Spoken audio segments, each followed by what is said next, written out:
Kenya is home of Africa's famous Big Five, that is the lions, elephants, rhinos, leopards and buffaloes, and it remains to be the best place in the entire continent to see these species in their natural environment. Not only the Big Five, but Kenya has even more to offer. There is an incredible range of wild habitats, each one with its own unique range of species: open savanna, deep forest, soda and freshwater lakes, alpine meadows, coral reefs, caves, beaches, river deltas and even more. All I'm trying to say is that a safari in Kenya means more than just seeing animals. This is a chance for you to immerse yourself in a wild world where the fascinating natural behavior and interaction between species that will keep you enthralled. Laikipia County is one of the 47 counties in Kenya. Located on the equator, it borders 7 counties, that is, Samburu to the north, Isiolo to the northeast, Meru to the east, Nyeri to the southeast, Nyandarua and Nakuru to the southwest, and Baringo to the west. This was our destination of choice. There are a number of attractions in Laikipia that bring both local and international tourists in this area. The Old Bajeta Conservancy is one of the East Africa's largest black rhino sanctuary and the only place in Kenya to see chimpanzees. It holds some of the highest predator densities in Kenya. Other attractions include the Thompson's Falls, Laikipia Plateau Reserve, and the caves, just to mention but a few.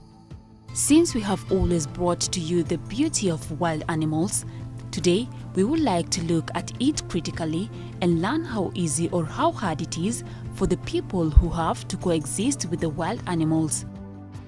Agriculture is one of the major economic activities carried out in this region. There are many ranches in the area that utilize the nutritious pastures in the county. This is usually the case in the eastern part of the county, while in the western part, the main economic activity is crop farming, which produce maize, wheat, barley, potatoes and many other products that are consumed locally, while the surplus is transported in other parts of the country. On our day of visit, we went to western part of the region. Picture this: you plant every season and you do not harvest, and when you do, it's so little that you can't even talk about it. The county is endowed with the largest number of animals living outside parks.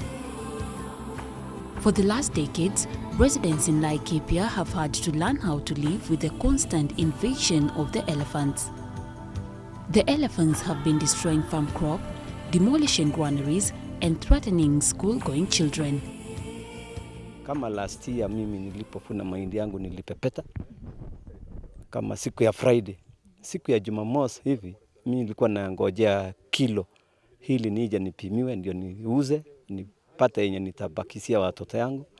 Lakini usiku ya siku hiyo ndovu ilinikujia kwa bahati mbaya. Sikusikia, nilistuka kama store upande mzima imelala chini. Mimi nikastuka nikashi. Kwanza iligusa hii waya yenye nimefunga ya kuanika nguo. Sasa nimefungia kwa frame ya nyumba yangu. Sasa nilisikia kwa, nikafikiria nimefahamiwa na jambazi. Mimi nilitoka nje na underwear. Kustuka hivi niliona ni ndovu zimepanga laini. Wametoa mahindi gunia moja kwa moja wanapeleka kwa zile zingine. Sasa wale wanaendelea tu kukula na huyu ndovu mwingine inakuja inawachukulia. Mimi nilipambana ndio nikapiga simu, nikaita vijana wangu. Tukawafahamia, hatukuweza. Najua ndovu ikiwa imemwaga mahindi aanze kukula. Ni kazi ngumu kumtoa hapo. Sasa tulipambana mpaka Mungu akanisaidia tukaweza, sababu tulichoma hata tairi. Ndio harufu ndio tuwarushie, ndio akaondoka kidogo.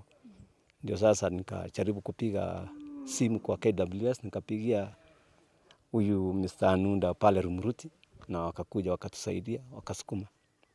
Waliniambia nije nipige picha hiyo store, lakini tulipiga picha na sijaona hatua yoyote, lakini tuliambiwa mwaka hiyo haikuwa na malipo kwa serikali. Ndovu ikifanyiwe mbaya ama ikuharibie ungelipo. Lakini mwaka hii tunafikiria Mungu atatusaidia, sababu ninasikia rais yetu alitupitishia ukiharibiwa ukulima ama mtu yako auawe na ndovu utalipwa.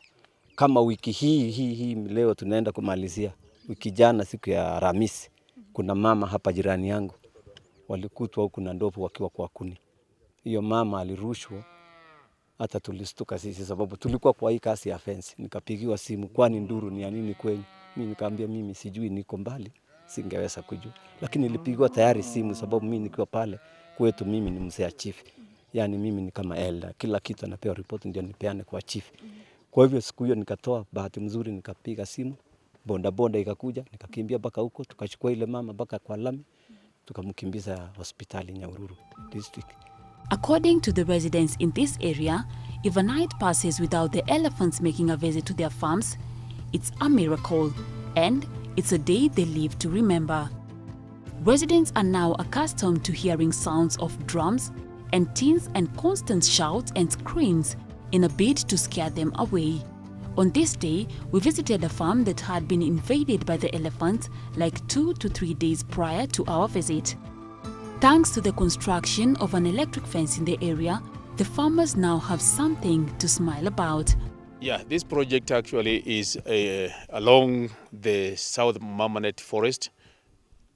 And this is the one point of, or one end of the South Marmanet Forest. So the fence is starting from up there at the tarmac, the Nyahururu to Rumuruti tarmac road. So that's where we're starting. And that's the other point of the South Marmanet Forest.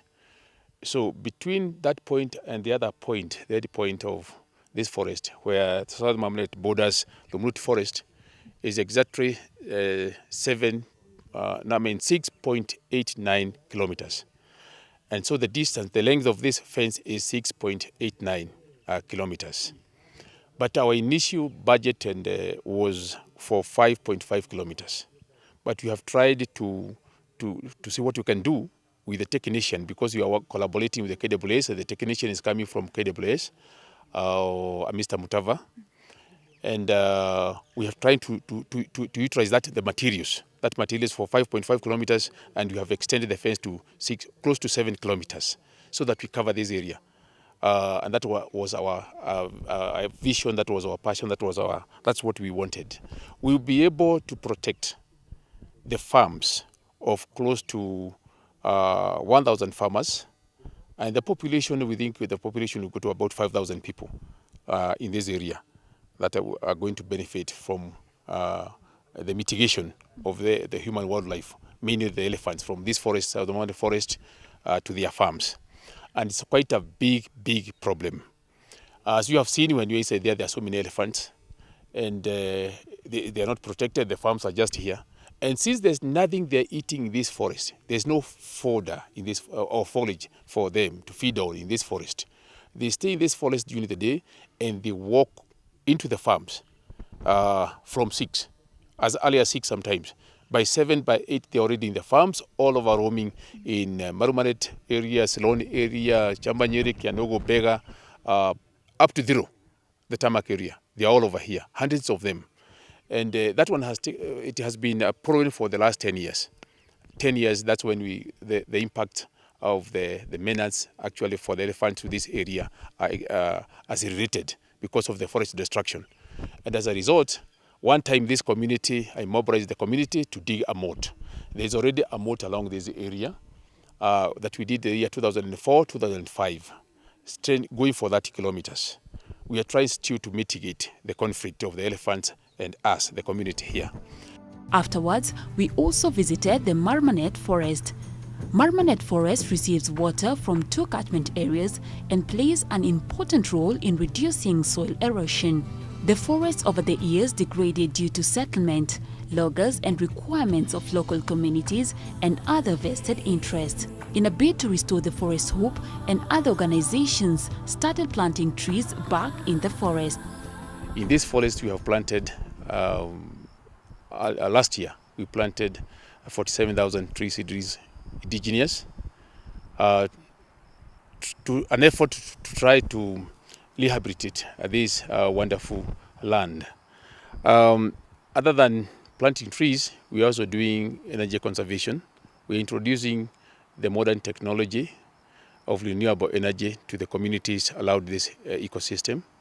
We have provided energy-saving GCOs, that is the ceramic type, to the community, about 2,000 units. That was last year and part of this year.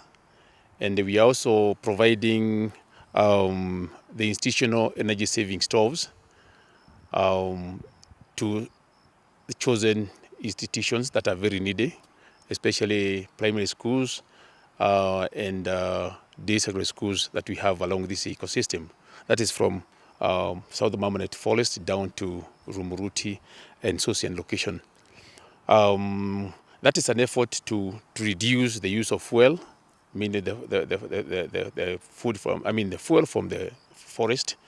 And if that is the amount of consumption is reduced, we believe that our forest will be conserved. Though they have challenges, they are hopeful that in the coming years, they will have restored a good part of the forest. We are a little bit disappointed. The trees that we planted here, as you can see, they were doing very well that last year and part of this year before the drought set in. But because of the impact of the drought from April to this time, the other communities from downstream, they have come upstream with their hens of cattle. As you can see, some of them the other side behind us. We have about 10,000 hens of cattle in this forest today. Unfortunately, from the beginning of this month, they have sat right where we are. The grass was very big here. The trees were there, the indigenous, the young seedlings. But now you can see most of them have been eaten up by these animals, and there's very little we can do about that. That's a major challenge. We try to employ scouts, as you can see, one of them is with us here, to try to help to protect these trees during the day. But the communities that came from downstream, they were grazing at night because the animals are here. And so this is an effort that has actually been challenged, and I think we will be doing tree planting here once again when we put proper mechanisms for protection, because protection is a key issue. We headed back to Rumuruti and retreated dreaming of the next day ahead. We woke up to a beautiful sunrise, and it is at this point I would like you to meet Chris Kimathi, who was our driver and guide this time around. My name's Chris Kinoti, and I've been in the tourism industry for about 5 years now. And for most people, I usually say I love my job because this was one of the choices I made in life to actually become a guide. I love traveling and stuff like that. I love the looks that people have when they see something that they never thought existed, like a scenery or the animals. Just the experience out there is just amazing. Huh? I've worked with Destination Africa for 2 years now. And yeah, we usually come across really difficult guys. For example, they don't have regard for the rules out there, like the park rules and stuff like that. Actually, I went out to the Mara once with really difficult guys. Tried telling them about the park rules, they didn't care. For example, they kept on leaving the vehicle, and when I try and explain the dangers to them about leaving the vehicle, they have very little regard to that. Like one incident we had was at one specific place.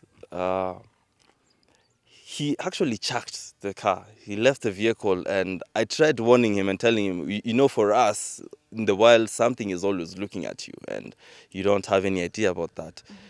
And he came back, convinced him to come back, came back, and 200 meters away was a male lion right there just looking at us. And he was like, Chris, I'm very sorry about that. It's true, you really know what you're doing now. So, yeah, I think difficult clients are the roads also. The road network in Kenya isn't really well, but it's always worth traveling out there and seeing new stuff. Having been in the industry for that long, I wanted to know if there are times that he went on safaris and regretted being on the industry. But wait until you hear what he has to say. But I had one incident that I got lost for a couple of hours. I'd done the job for about 2-3 years, and I felt really confident about the road networks in Kenya and decided to use a very different route that I just used to hear about. And using the landmarks that a pal of mine had already informed me about, I used a hill. And yes, I did follow the hill for about a couple of hours, but I was on the wrong side of the hill. And we got lost for hours. So finally, I met another colleague, and I asked the guy, where exactly am I? And I was about 100 kilometers away. So I actually had to go back to the clients and tell them, I think I've really done a career-ending move, and I'm really sorry about this. This and that happened. I do not know how I would begin to apologize about this, and they're really understanding about the whole situation. And to me, that to date, that was something to remember. It remains in the record books. It remains in the record books. From here, we set off for Mugi Ranch. This is a place you find nature in its raw state.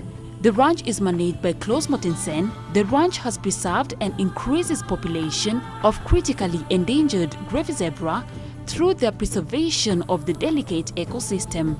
We like to we participate in something called a Laikipia Predator Project. In short terms, it involves looking at the predator population across Laikipia. Laikipia is primarily a livestock producing area. Now, over time, you'll see there's been conflict between the livestock owners and predators, resulting in a lot of predators being killed because of livestock being killed. Not necessarily a one-to-one. Sometimes it's more predators being killed than the livestock. And that resulting in that, from that, I beg your pardon, is the decline in predator numbers. Now, this is of concern, not just to us, but to everybody involved in conservation.